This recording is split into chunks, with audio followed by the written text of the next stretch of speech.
Hello friends, welcome to our channel medical field guidance. तो इस video में हम डिस्कस करेंगे कुछ स्पेसिफिक डाउट जो आप लोगों ने पूछे हैं। ठीक है, सबसे पहला डाउट है यहाँ पे, ये हम डिस्कस करेंगे वीडियो में कि 2023 एम्स बीएससी यूनिट नर्सिंग और पैरामेडिकल एस्पिरेंट्स के लिए जो स्ट्रेटेजी वीडियो है वो एक मैं प्रोवाइड करूँ। दूसरा है कि इनके एप्लीकेशन फॉर्म कब रिलीज़ होंगे। तीसरा है कि जो पैरामेडिकल है क्या उसमें गर्ल्स एंड बॉयज़ दोनों अप्लाई कर सकते हैं। और जो बीएससी नर्सिंग है एम्स में मैं स्पेसिफिक बात कर रही हूँ यहाँ पे, तो उसमें भी क्या गर्ल्स एंड बॉयज़ दोनों ही पार्टिसिपेट कर सकते हैं। ये जो क्वेश्चन है ये बेसिकली कट ऑफ के रिगार्डिंग क्वेश्चन है। इसके रिगार्डिंग मैंने ऑलरेडी वीडियो बना रखी है, तो आप वो चेकआउट कर सकते हो। बाकी एक कट ऑफ का भी हम रफली आइडिया जो 2022 की कट ऑफ है उसका यहाँ पे इस वीडियो में डिस्कस करेंगे, ताकि जो 2023 के स्टूडेंट हैं उनके लिए भी एक थोड़ा सा आइडियल वीडियो रहेगी। ठीक है, उसके बाद जो नेक्स्ट डाउट है यहाँ पे, अगर सिर्फ एम्स दिल्ली में एडमिशन लेना हो तो कोई स्पेसिफिक एग्ज़ाम देना होता है, सभी एम्स का अलग अलग एग्ज़ाम होता है या सबका सेम एग्ज़ाम होता है, तो ये भी हम यहाँ पे डिस्कस करेंगे। 4th पॉइंट हो गया एंड ये हमारा 5th पॉइंट। नेक्स्ट है कि हमारे पास में जो एम्स पैरामेडिकल है उसमें से रेडियोलॉजी करने के बाद में कितनी सैलरी हमें मिलती है, तो सैलरी के रिगार्डिंग हम डाउट यहाँ पर पूरा क्लियर करेंगे। हर एक सब कोर्स जो भी पैरामेडिकल का है उसमें और बीएससी नर्सिंग में सैलरी कितनी होती है। ठीक है, उसके बाद यूट्यूब पर क्लासेस के लिए भी डाउट है, तो ये भी हम इस वीडियो में कवर करेंगे। तो हमारे अप्रॉक्स 6-7 डाउट हैं जो हम यहाँ इस पूरी वीडियो में कवर करने की कोशिश करेंगे। अभी देखिए आपका सितंबर मंथ चल रहा है। सितंबर, अक्टूबर, नवंबर, दिसंबर, जनवरी, फरवरी, मार्च, अप्रैल, मई, जून और जुलाई। ठीक है, सो यहाँ पे सबसे पहला जो डाउट है वो मैं डिस्कस कर रही हूँ कि स्ट्रेटजी वीडियो बना दीजिए। तो स्ट्रेटजी कुछ नहीं है, मैं 5 मिनट में आप लोगों को कवर करा दूँगी कि आप लोगों को किस तरीके से लेकर के अपने सिलेबस को चलना है। क्योंकि यहाँ पे देखो, मैं एक सिलेबस का क्राइटेरिया बता देती हूँ पहले ही। सिलेबस क्या आएगा, सिलेबस यहाँ पे कंप्लीट 11th एंड 12th की NCERT में जो भी है वो सारा आएगा। 11th एंड 12th दोनों आएंगे, दोनों का वेटेज 50-50 भी हो सकता है, इसका 60-50 भी हो सकता है या 50-60 भी हो सकता है। ठीक है, वो अलग अलग डिपेंड करता है, हर एक ईयर का अलग अलग होता है, कोई फिक्स नहीं है। नर्सिंग के केस में सिलेबस भी आता है जीके का, तो यहाँ पे जीके भी उनको करनी है, 10 नंबर की जीके भी आती है। अब बहुत सारे बच्चे पूछते हैं कि जीके में क्या पढ़ना है, तो करंट अफेयर और रीजनिंग के क्वेश्चन अगर आप कर लेते हैं तो उसके अलावा एक्स्ट्रा कुछ भी पढ़ने की ज़रूरत in case of AIIMS BSc nursing नहीं रहती है। ठीक है, पेपर पैटर्न का और एक मैं थोड़ा सा आइडिया यहाँ पे दे देती हूँ, जो बहुत सारे नए स्टूडेंट होंगे उनको कन्फर्म नहीं है। 100 नंबर का क्वेश्चन पेपर होता है, 100 क्वेश्चन आते हैं। 1 नंबर का एक क्वेश्चन हो गया किसमें, आपका नर्सिंग में। 90 नंबर का पेपर होता है आपका पैरामेडिकल में। इसमें 30-30 नंबर की पीसीबी आती है, इसमें 30 नंबर की पीसीबी आती है इसमें भी। ठीक है, यहाँ एक 10 नंबर का एक्स्ट्रा क्या आता है आपका जीके सेक्शन। दोनों में नेगेटिव मार्किंग होती है 0.3 की। ठीक है, आई होप समझ में आ गया होगा। यही एक और पॉइंट डिस्कस कर लेते हैं, सीट मैट्रिक्स में क्या है, देखो नर्सिंग की जो सीटें हैं वो इस साल आपकी बढ़ सकती हैं डेफिनेटली। मे बी आपका मार्च अप्रैल तक आपको नोटिफिकेशन मिल जाएगा कि और 100-150 सीटें बढ़ गई हैं, बट अभी नर्सिंग में अप्रॉक्स 900 प्लस सीटें हैं। ठीक है, 900 से ऊपर सीटें हैं। उसके बाद यहाँ पे अगर पैरामेडिकल की बात करूँ तो यहाँ पे 200 समथिंग सीटें हैं। एक्यूरेट आप प्रोस्पेक्टस में चेक करिएगा, बट कई बार होता है कुछ सीटें आपकी फ्लक्चुएट होती हैं।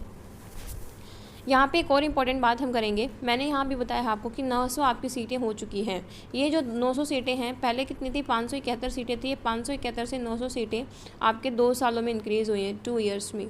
ठीक है, तो डेफिनेटली आप लोगों को ये नहीं करना है कि आप प्रीवियस ईयर की कट ऑफ देख के आइडिया लगा रहे हैं कि आपका सिलेक्शन होगा या नहीं होगा, क्योंकि प्रीवियस ईयर में सीटें कम थी तो कंपटीशन ज़्यादा था तो आपकी कट ऑफ हाई गई है।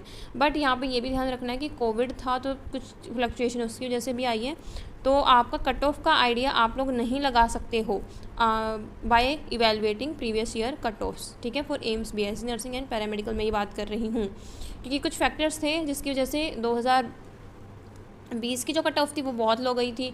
2021 की जो कट ऑफ है वो अब मॉडरेट गई थी, बट उसमें से बहुत सारे बच्चों का सिलेक्शन जो है नहीं हुआ। ठीक है, यहाँ पे 6-6 हज़ार रैंक तक भी एडमिशन बच्चों के हुए हैं, 6-6 हज़ार रैंक तक। और 2022 में अभी वही सीन आ गया है कि यहाँ पे आपके अगेन बहुत कम पे सिलेक्शन होंगे। ये कट ऑफ का क्राइटेरिया हम आगे डिस्कस कर रहे होंगे। ठीक है, इसमें कंफ्यूज मत होइए, मैं आपको पूरा इसको क्लियर कर दूँगी इस वीडियो में। ठीक है, तो यहाँ पे क्लियर ये डाउट मत रखिएगा, ये मैं दोबारा यहाँ पे आपको डिस्कस करवा दूँगी। फिलहाल आप सीटों का ही देख लेना, ठीक है, कि सीटें आपको क्लियर रहें। पर्टिकुलर कैटेगरी के अकॉर्डिंग सीट्स होती हैं। ठीक है, पर्टिकुलर कैटेगरी के लिए यहाँ पे सीट्स होती हैं, जैसे इन 900 में से 100 सीटें फॉर SC कैटेगरी हैं, 150 सीटें फॉर ST कैटेगरी हैं। ये मैं एग्जांपल लेके बता रही हूँ, एक्यूरेट इतनी सीटें नहीं है, इससे ज़्यादा सीटें होंगी। ठीक है, अब बात करते हैं आपके पास में कितना टाइम रहता है आपकी तैयारी करने के लिए। आपको सिलेबस पता चल गया कि 11th और 12th दोनों का ही करना है, और कितने महीने हैं, 1, 2, 3, 4, 5, 6, 7, 8, 9, 10, 11 अप्रोक्स 11 महीने आपके रह गए हैं सिलेबस के लिए। 11 मंथ्स, ठीक है। हम आइडियल लेके चलते हैं 12 मंथ्स का, ठीक है, जैसे मैंने पहले भी वीडियो में डिस्कस किया है। तो यहाँ पे आप लोगों को क्या करना है कि आप लोगों को इसको डिफ्रेंशिएट कर लेना है 9 और 2 मंथ में। 9 मंथ अपना सिलेबस कंप्लीशन में करो, क्योंकि 11th एंड 12th दोनों का सिलेबस कंप्लीट करना है। बट वो सिलेबस इतना अच्छे से करो कि जब आप उस 9 महीने के सिलेबस को रिवाइज़ करो तो वो 2 महीने में रिवाइज़ हो जाए। ऐसा नहीं है कि आप ऊपर ऊपर से पढ़ रहे हैं या कभी पढ़ लिया कभी नहीं, आपको सीक्वेंस में पढ़ना पड़ेगा तभी जा कर के सिलेक्शन होता है, ऐसे सिलेक्शन नहीं होता। यहाँ पे आप रिविज़न कर सकते हैं, ठीक है।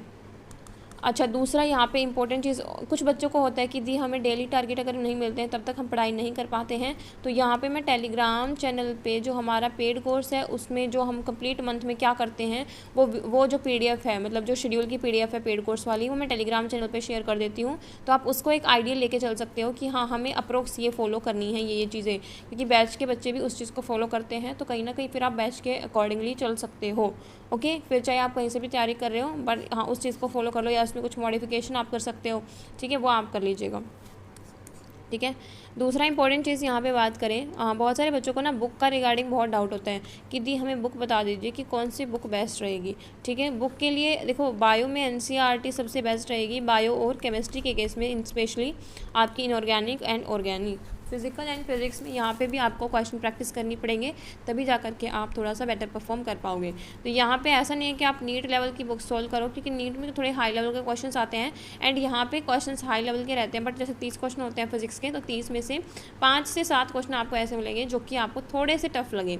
अब बाकी क्वेश्चन जो आसान है वो आपको अटैम्प्ट करने हैं फिजिक्स में, ना कि आपके 5 से 7 क्वेश्चन के पीछे भागो, क्योंकि अगर आप ये करोगे तो फिर आपकी बायो भी कहीं ना कहीं रह जाएगी, ठीक है। तो प्लीज़ वो चीज़ नहीं करनी है, अपना जो है पैरेलली लेके चलना है सारी चीज़ें। अब दूसरा इंपॉर्टेंट पॉइंट यहाँ पे हम डिस्कस कर लेते हैं, जैसे अभी हमारा लास्ट ईयर 2020 और 2021 2 इयर्स का रिजल्ट है। 2020 में हमारे यहाँ से 97 बच्चों का सिलेक्शन हुआ है और 2021 में 211 बच्चों का नाम मेरिट लिस्ट में है। अब 211 बच्चों में से 150 बच्चों का कंफर्मेशन है कि हाँ उनका सिलेक्शन हो जाएगा अकॉर्डिंग टू देयर रैंक, ठीक है। अच्छा, तो यहाँ पे जो बाकी बच्चे हैं उनका क्या, उनका बेसिकली देखो बहुत सारे एग्जाम्स होते हैं आपके, लाइक KGM में BSc नर्सिंग हो गया, ठीक है, PGI के एग्ज़ाम्स हो गए, उन बच्चों का वहाँ कहीं ना कहीं हो जाएगा, क्योंकि यहाँ अगर वो लिस्ट में नाम ला सकते हैं तो आराम से इनको भी वो क्वालिफाई कर लेंगे। आगे हम बात करते हैं कट ऑफ के रिगार्डिंग। कट ऑफ बेसिकली 2021 के बारे में बात करूँगी कि कितने रैंक अगर आपकी है तो आप सेफ़ रहेंगे, ठीक है। तो यहाँ पे देखो, अगर आप जनरल कैटेगरी से बिलोंग करते हैं तो जनरल कैटेगरी के लिए आपके मार्क्स नहीं, यहाँ पे हम रैंक की बात करेंगे, ठीक है, मार्क्स की नहीं, हम यहाँ पे रैंक की बात करेंगे। अगर जनरल कैटेगरी से आपके रैंक 600 से 700 तक है या मैक्सिमम 800 या 800 तक आपको ओपन राउंड में बहुत आराम से मिल जाएगा, ठीक है। बट अगर 600-700 है तो सेकेंड राउंड तक भी होने के चांसेस आपके होते हैं। अगर बात करें EWS की, तो अगर आपकी कैटेगरी जो है, अगर आपकी जो रैंक है, कैटेगरी जो है, आपकी रैंक जो है वो 1500 तक है, 1500 तक है तो आप आराम से सेलेक्ट हो जाएंगे।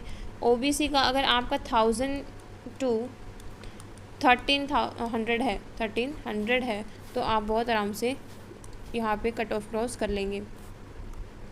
SC और ST का अगेन, अगर SC का 2000 अबोव है तो आराम से हो जाएगा, बहुत ज़्यादा अबोव नहीं होना चाहिए, 2000 के अप्रोक्स ही रहना चाहिए। ST का अगेन यहाँ पे 3000 चला जाएगा, ठीक है। PWBD का जो आपका हायर रैंक तक, बहुत हायर रैंक तक भी होता है, 15-15 हज़ार रैंक तक भी हो जाता है, तो डिपेंड करता है कि कितने PWBD स्टूडेंट्स हैं जो आपसे ऊपर है, ओके। उसके बाद कौन सी चीज़ डिस्कस करनी थी, हमने क्या कर लिया है, एप्लीकेशन फॉर्म कब आएंगे। देखो, एप्लीकेशन फॉर्म दिसंबर में रिलीज़ हो जाएंगे और पेपर जो है जून या जुलाई में हो जाएगा, ठीक है। पैरामेडिकल गर्ल्स और बॉयज़ दोनों कर सकते हैं, बट नर्सिंग सिर्फ गर्ल्स कर सकती हैं। एम्स BSc ऑनर्स नर्सिंग सिर्फ गर्ल्स कर सकती हैं। BSc नर्सिंग बॉयज़ को करनी है तो बहुत सारे अदर कॉलेज हैं वो वहाँ से ऑप्ट कर सकते हैं, ठीक है। मैंने कट ऑफ का क्राइटेरिया बता दिया है। उसके बाद में देखिए, सभी एम्स में अगर आपको BSc नर्सिंग करनी है तो अभी 12 से 15 एम्स हैं जिसमें BSc नर्सिंग आपकी होती है। तो यहाँ पे इन सब के लिए कॉमन एग्ज़ाम होता है, कोई सेपरेट एग्ज़ाम नहीं होता है। अभी अगर हम बात करें रेडियोलॉजी की सैलरी पॉइंट ऑफ व्यू से देखो तो देखो सैलरी, नर्सिंग की सैलरी है आपकी एम्स में 80,000, कितनी है 80,000 इनिशियल सैलरी। और पैरामेडिकल की सैलरी अगर हम बात करें तो 38,000 होती है। ये जो सैलरी है नर्सिंग की, ये मैंने एम्स में बताई है, बट पैरामेडिकल की आपकी इन जनरल है, यानी कि जो आपके गवर्नमेंट हॉस्पिटल होते हैं, जो सिविल नहीं होते हैं वैसे, वो हॉस्पिटल में इतनी होती है। ठीक है, देखो यूट्यूब पे क्लासेस यूट्यूब पे free classes for AIIMS BSc honours nursing and paramedical में जो जल्दी से जल्दी शुरू करूँगी, क्योंकि हमारा जो बैच है उस बैच में सभी टीचर्स अलग अलग टीच कर रहे हैं तीनों ही सब्जेक्ट्स को, तो उसमें दिक्कत नहीं आएगी हमें कहाँ पे है, अब यहाँ पे यूट्यूब की क्लासेस पे मैं फोकस कर पाऊँगी। तो आप लोगों को मैं एक शेड्यूल या वीडियो प्रोवाइड कर दूँगी, जिसमें मैं मेंशन कर दूँगी कि हम कब से स्टार्ट करेंगे। उसमें डेली का एक लेक्चर मैं यूट्यूब पर डाल दिया करूँगी, जिससे कि आपकी और ज़्यादा हेल्प हो जाएगी। ठीक है, तो यूट्यूब की फ्री क्लासेस हम शुरू करेंगे। फ्री क्लासेस जैसे पूरा सिलेबस कंप्लीट हमने कर लिया, उसके बाद में फिर हम फ्री टेस्ट जो हमारी टीचमेंट ऐप है उस पर अपलोड करना शुरू कर देंगे, फिर आपको टेस्ट भी कर सकते हो। और मे भी हम ये भी करें कि टेलीग्राम पे आपको जो फ्री PDF है वो भी प्रोवाइड करें। ठीक है, अपार्ट फ्रॉम दैट यहाँ पे एक और मैं अनाउंसमेंट करना चाहूँगी। देखिए, जो भी अदर स्टूडेंट हैं यहाँ पे, जो हमारा कोर्स है उसके अलावा अभी एक सेकंड कोर्स ज्वाइन कर सकते हैं आप। सेकंड कोर्स हमारा स्टार्ट हो रहा है 15 सितंबर से। 15 सितंबर से 1 महीना हमारे प्रीवियस बैच को हो गया है, तो 1 महीने का बैकलॉग इकट्ठा हो गया है। तो अभी बच्चों को थोड़ी सी टेंशन है कि हम अपना जो काम है वो कैसे कंप्लीट करेंगे या कुछ भी ऐसे है। लेकिन कुछ बच्चे हैं जो अगर न्यू शुरुआत करना चाहते हैं, बिल्कुल स्टार्टिंग से क्लासेस उनकी शुरू हो रही हैं, तो डेफिनेटली आप वो चीज़ कर सकते हैं। ठीक है, आपके ऊपर एक होता है ना बैकलॉग का बर्डन नहीं रहेगा। तो 15 सितंबर से हमारा एक नया बैच स्टार्ट हो रहा है, आप उसमें ज्वाइन कर सकते हैं for AIIMS BSc honours nursing and paramedical. ठीक है, इसमें आप ज्वाइन कर सकते हैं। यहाँ पे थोड़ी बहुत चीज़ें अलग होंगी प्रीवियस बैच से, उसकी रिगार्डिंग जो भी आपके डाउट हैं, क्वेरी हैं, आप वो मुझसे पूछ सकते हैं। मैं अपना फ़ोन नंबर प्रोवाइड कर दूँगी, आप व्हाट्सएप पे पूछ सकते हैं या कॉल के थ्रू पूछ सकते हैं। देखिए, व्हाट्सएप का मैसेज का रिप्लाई बहुत जल्दी नहीं होता है, मे बी 2 से 3 दिन आपको लग जाएंगे, या कॉल आपको रिसीव नहीं होगी तो कॉल बैक भी आपको हो जाएगा। तो पैनिक नहीं करना है कि हमारी कॉल रिसीव नहीं हो रही, लास्ट बैच भी हमारा छूट गया था, ऐसे ही हम ये नहीं छोड़ना चाहते हैं। तो वही चीज़ है कि आप लोगों को पेशेंस रखना होगा। 15 सितंबर से क्लासेस चल रही हैं, तो हर एक बच्चे को मैं कांटेक्ट कर लूँगी जिसका भी मैसेज रिसीव हुआ होगा मेरे पास, और या फिर कॉल आई होगी। ठीक है, तो इसके रिगार्डिंग जो भी डाउट है वो आप पूछ सकते हैं। दूसरी इंपॉर्टेंट चीज़ मैं यहाँ पे और एक मेंशन करना चाहूँगी कि यूट्यूब की क्लासेस जो फ्री वाली है वो आपकी शुरू हो जाएंगी। जो स्पेसिफिक डेट होगी वो मैं आपको संडे को मेंशन कर दूँगी। संडे को यूट्यूब पे मैं एक और वीडियो पोस्ट कर दूँगी इसके रिगार्डिंग डिटेल इन्फॉर्मेशन की, कि किस तरीके से हम लेकर के चलेंगे हर एक चीज़ को, या फिर आप क्या करेंगे। तो वो चीज़ है, क्लासेस कंप्लीट होने के बाद में ही मैं आप लोगों को जो है फ्री टेस्ट प्रोवाइड करा पाऊँगी। उससे पहले फ्री टेस्ट नहीं होंगे, और कंप्लीट 11th एंड 12th का सिलेबस होने में बहुत टाइम लगेगा, लगभग आपको 8 से 9 महीने लगेंगे। ठीक है, क्लासेस बहुत बड़ी नहीं होंगी, 10 से 20 मिनट का हम एक चैप्टर लेके चलेंगे, 1 शॉट वीडियो। ये जो वीडियो है, ये जो हमारे पेड कोर्स के स्टूडेंट है वो भी देखेंगे, ताकि उनका एक फास्ट और क्विक रिवीजन हो जाए एक चैप्टर का। ठीक है, तो ये वाली वीडियो जो मैं यूट्यूब पे प्रोवाइड करूँगी सबके लिए फ्री होंगी, ये हर एक बच्चे को देखनी है, चाहे वो फ्री का स्टूडेंट हो या फिर वो पेड कोर्स का स्टूडेंट हो। ठीक है, और thanks for watching this video. एक और इंपॉर्टेंट क्वेश्चन जो शायद बच्चे मुझसे पूछ सकते हैं, मैं यहाँ पे बता देती हूँ। काफ़ी बच्चों का मन में आएगा कि यदि हम पेड कोर्स ज्वाइन करें आपका, या फिर हम जो ये फ्री क्लासेस है वो स्टार्ट करें। तो ऑब्वियसली देखो, हमारा जो पेड कोर्स है उसमें और फ्री कोर्स है उसमें डिफरेंस तो रहेगा, क्योंकि यहाँ पे बच्चे चार्ज कर रहे हैं तो उनको कुछ ना कुछ हम इन रिटर्न दे रहे होंगे। ठीक है, यहाँ पे जो फ्री वाला आपका होगा बैच, उसमें आपकी 11th एंड 12th दोनों का सिलेबस पूरा होगा, लेकिन यहाँ पे 10 से 20 मिनट की मैक्सिमम क्लास होगी। ठीक है, अब फ्री है तो उसमें वही हो जाता है कि एक दिन क्लास हो रही है, मे बी वो 2-3 दिन बाद हो, पर मैं कोशिश करूँगी कि रेगुलर रहे, कि एक दिन आपकी एक क्लास आ जाए। ठीक है, उसके बाद में यहाँ पे ऐसे जैसे देखा जाए तो आपको क्वेश्चन बैंक प्रैक्टिस के लिए नहीं अवेलेबल होगा, साथ के साथ आप टेस्ट सीरीज जो होती है वो अटैम्प्ट नहीं कर सकते हैं, और ऑब्वियसली तीनों सब्जेक्ट मैं ही आपको टीच कर रही होंगी। यहाँ पे जो एक लेक्चर होता है वो 45 से 1 घंटे का होता है, 45 मिनट से 60 मिनट का होता है। ठीक है, तीनों टीचर्स आपके अलग अलग होते हैं PCB के लिए, और ये हिंदी और इंग्लिश दोनों मीडियम्स में है, बट ये सिर्फ और सिर्फ आपका इंग्लिश मीडियम में अवेलेबल होगा। ये हिंदी और इंग्लिश दोनों मीडियम्स में अवेलेबल है।